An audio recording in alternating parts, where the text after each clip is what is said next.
менен бірге мен Сабина және Бақкелді.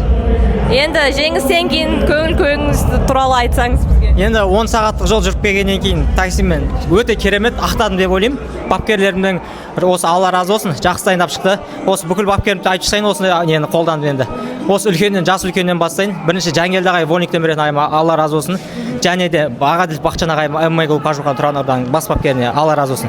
Және де бокстағы тренерім Жақып ағай Ерғали ағайыма рахмет айтқым келеді. Тұранорда клубындағы Ержан Естанов, Мұрат Естанов, Ерғали ағайларыма тағы да айтылмаған бапкерлер болса кешірсін, көп рахмет айтқым келеді. Және де өзімнің Нұрдәулет ағайыма Алла разы болсын. Әрдайым әр жарыста қасымда жүріп, бізді қолдап жүретін. Үміттерін ақтадым деп ойлаймын. Не только клубтың осы Шымкент қаласының, Қазақстанның үмітін ақтадым деп ойлаймын. Өзбекстандағы ең мықты лиганың бірі.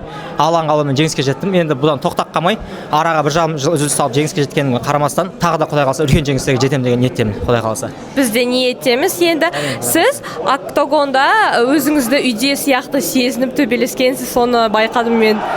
Енді ол біздің күнделікті бала кезбен айналысып жүрген спорт болғаннан кейін уже үйіміз десек те болады октагон. Сөйтіп үйреніп Құдай қаласа бастап қосылай лигадан Алла нәсіп етсе UFC-дің тұғырынан көрейік. Көк байрағымыз, көк туымыз әрдайым Қазақстан туы аспанда желбірей берсін, Құдай қаласа иншалла. Хищник сияқты осылай жүріп октагонның ішінде, сол маған ұнады. Ол Конор Макгрегор ағамнан үйренгенін десем де болады. Сол кісінің бойларын қарап келгенмін негізі ММА-ға. Өзім базам бокс болды.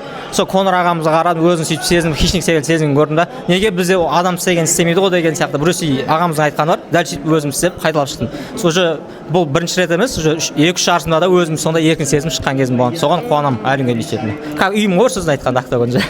Конор Макгрегор сіздің кумиріңіз болған деп айтуға болады, иә? Шабыттандырған кісі сол кісілер десем болады. Осы ММА-ға. Ал Конор Макгрегор мен Хабиб төбелескенде кімді қолдадыңыз сіз? Мен әлі күнге дейін Конорды қолдаймын. Қойды қанша тұрса енді Хабиб ағаларымыз мұсылман, ол кісілерден ұтсын деп тілеймін, бірақ өзім стиль бой жағынан, өзінің бойға қараш жағынан Конор Макгрегор қайда ұнайды маған әлдеқайда. Өйткені стойканың несі ғой, мен өзім стойкаға салсам. Моңғол лигасының елдері де көреді ғой енді осының бәрін. Және де осы Жасурбек ағамызға да рахмет. Осы үлкен Моңғол лигасының несін ұйымдастырып шақырғанға да.